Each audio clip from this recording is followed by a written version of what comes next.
I think it speaks to both what Hudson and Ashland so perfectly pointed out was the education piece. Starting with like the coaching, we'll start with the coaching angle of like, oh, there's a lot of education that needs to happen outside of the arena. Same thing with parents. It's incumbent upon the adults to really educate so that when they are leaning into supportive or maybe touchy or uncomfortable conversations with their child, like they're armed to be like, hey, you're a student of the game, I'm a student of life, and let me help facilitate the confluence of both of that and be as supportive as possible.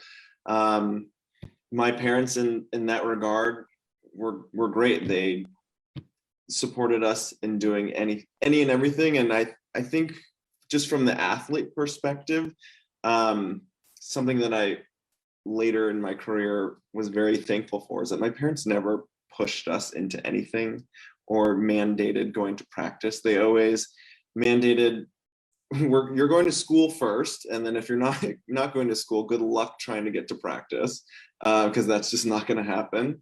So the emphasis of that education piece, and then always just making sure that we were having fun in what we were doing. There's pressures in school and sport, and if there's additional pressure from what's supposed to be a supportive unit, then that's a recipe for a lot of mental and or physical disasters as an athlete.